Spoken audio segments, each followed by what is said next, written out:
नमस्कार. आज मी घरी मिक्सरवरती गरम मसाला करणार आहे. त्याची संपूर्ण तयारी मी तुम्हाला दाखवते आणि त्याचं प्रमाणही मी तुम्हाला सांगणार आहे. गरम मसाल्याचे सर्व जिन्नस साधारणपणे फेब्रुवारी ते एप्रिल महिन्यामध्ये चांगले ताजे फ्रेश येतात. त्यामुळे एप्रिल आणि मे मध्ये गरम मसाला ताजा बनतो. मी गरम मसाला हा साधारण मे महिन्यामध्ये करते आणि त्याच वेळी मी हे जिन्नस सर्व भरून ठेवते आणि 6-6 महिन्यासाठी मी परत करते. मे मध्ये करते आणि त्याच्यानंतर दिवाळीनंतर परत एकदा करते. हे असं करते कारण त्याचा वास कमी होऊ नये म्हणून. वर्षभरच्या शेवटी त्याचा वास कमी होतो म्हणून मी परत 2 वेळा करते वर्षातून. यासाठी हे सर्व साहित्य आहे आणि हे साहित्य एकूण 22 प्रकार आहेत. ते सर्व एकत्र मिळून गरम मसाला बनतो आणि त्याची टेस्ट अतिशय सुंदर लागते. आता एक एक करून मी सगळ्याचं तुम्हाला प्रमाण सांगते. धणे हे मी 150 ग्राम धणे घेतले आहेत. धण्याचे अर्धे जिरं हे 75 ग्राम जिरं आहे. खसखस 100 ग्राम खसखस. दालचिनी 60 ग्राम दालचिनी. 50 ग्राम बडीशेप. राई 50 ग्राम. दगडफूल 10 ग्राम. दगडफूलला थोडा कचरा चिकटलेला असतो, तो जरा साफ करून घ्यावा लागतो. जायपत्री 10 ग्रॅम. रामपत्री 10 ग्रॅम. मसाल्यामध्ये रामपत्री घातलेली खूप चांगली असते कारण जेवणाला चांगला लाल रंग त्याच्यामुळे येतो. लवंग 20 ग्रॅम. चिरफळ 10 ग्रॅम. काळं मिरी 20 ग्रॅम. मसाला वेलची 10 ग्रॅम. हिरवी वेलची 10 ग्रॅम. चक्रीफूल 10 ग्रॅम. नागकेशर 10 ग्रॅम. हळकुंड 25 ग्रॅम. पण मी हळकुंड घेतली नाही आहे, हळद घेतली आहे कारण मिक्सरमध्ये हळकुंड एवढी वाटली जाणार नाहीत म्हणून हळद घेतली आहे. हिंग 1 तोळा. जायफळ 1. मेथी 20 ग्रॅम. शहाजिरं 20 ग्रॅम. तमालपत्र 10 ग्रॅम. ह्यामध्ये सुंठही घालू शकतात. मी ह्यामध्ये सुंठ घातली नाही, पण तुम्हाला जर आवडत असेल तर तुम्ही तेही घालू शकता. आता ह्या सर्व वस्तू आपण भाजून घेणार आहोत. पण ह्या सर्व वस्तू वेगवेगळ्याच भाजायच्या, एकत्र भाजायच्या नाहीत.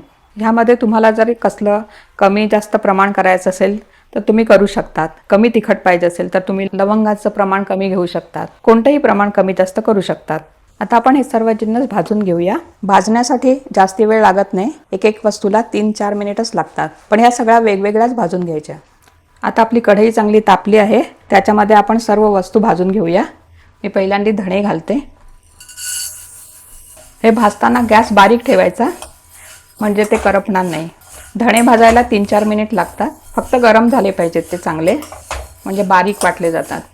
आता आपले हे 4-5 मिनिट धणे भाजून झाले आहेत आणि त्याचा खूप छान असा सुगंध सुटला आहे.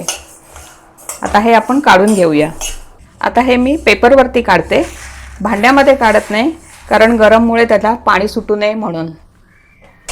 हे मी असं सगळे त्या पेपरवरच काढणार आहे. आता जिरं भाजून घेऊया. धणे आणि जिरं भाजायला 4-5 मिनिट लागतात.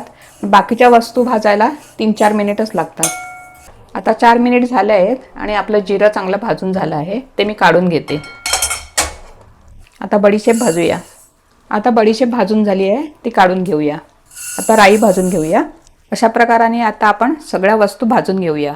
नागकेशर, चक्रीफूल, मसाला वेलची, हिरवी वेलची, लवंग, काळं मिरी, दालचिनी, जायफळ. जायफळ हे मी फोडून घेतलं आहे कारण मिक्सरमध्ये चांगलं बारीक होण्यासाठी. शहाजिरं, मेथी. मेथीचे दाणे कमी भाजायचे, कडू होऊ नये म्हणून. दगडफूल, जायपत्री, रामपत्री, चिरफळ, तमालपत्र. हिंग हा मी भाजत नाही आहे, तो मी तोडून घेतला आहे कारण मिक्सर खराब होऊ नये म्हणून. ह्यामध्ये हळकुंड घालायचे असतात, पण मी हळकुंड घालत नाही कारण मिक्सरमध्ये बारीक व्हायला खूप जड जाईल म्हणून मी हळद घालते. आता आपले हे सर्व वस्तू भाजून झालेले आहेत. आता त्या मिक्सरमधून सगळ्या बारीक करून घेऊया आणि चाळून घेऊया. हे सर्व आता मिक्सरमधनं बारीक करून घेऊया. हे मिक्सरमध्ये एवढं बारीक झालेलं आहे. हे एवढं सर्व एकाच वेळी होणार नाही, 2-3 लॉटमध्ये करावं लागतं आणि जेवढं झालं आहे तेवढं मी चाळून घेते. हे आता आपण चाळून घेऊया. हे मैद्याच्याच चाळणीने चाळायचं म्हणजे चांगलं बारीक चाळलं जाईल. चाळणीच्या वरती जो भाग राहतो जाडा तो पुन्हा मिक्सरमध्ये घालून परत बारीक करायचा. हे बरेच वेळा बारीक करावं लागतं, 5-6 वेळा तरी. आता आपला हा गरम मसाला चांगला तयार झालेला आहे. आता हा प्लास्टिकच्या पिशवीत भरून बंद डब्यामध्ये ठेवते. हा चांगला 6 महिने काही वर्षभरही टिकतो. अशा प्रकाराने मी हे प्लास्टिकच्या पिशवीमध्ये भरून असं पॅक करून ठेवते. असा 4-5 पिशव्या होतील, पण आणि जसं लागेल तसं आपण घ्यावं म्हणजे सर्व मसाला खराब होत नाही. आणि त्याला हवाही लागत नाही. पण हा भरताना थंड झाल्यानंतरच भरायचं, गरम भरायचं नाही प्लास्टिकच्या पिशवीमध्ये. हा गरम मसाला म्हणजे आपल्याला असं वाटतं की तो गरम असेल, फार तिखट असेल, पण तसं नसतं. ह्याच्यामध्ये अर्ध्या वस्तू तर थंड असतात, जसं धणे, जिरं, बडीशेप, शहाजिरं, वेलची, जायफळ, जायपत्री, रामपत्री हे सर्व थंड असतं. आणि लवंग, दालचिनी, काळं मिरी, मेथी, खसखस, तमालपत्र, हळकुंड ह्या वस्तू गरम असतात. त्यामुळे हे बरोबर बॅलन्स राहतं आणि सगळे पदार्थ आपण एक चमचा जरी जेवणामध्ये वापरलं तरी अनेक पदार्थ आपल्याला मिळतात. गरम मसाला करताना चाळणीवरती जे जाडसर चारट येतं तर ते फुकट न घालवता ते आपण जर वाटणामध्ये घेतलं, वापरलं तरी चालतं. म्हणजे जसं आमटी, भाजी याच्यामध्ये खोबऱ्याचं वाटण असेल तर त्या वाटणामध्ये घेऊन संपवून टाकता येतं, ते फुकट जात नाही.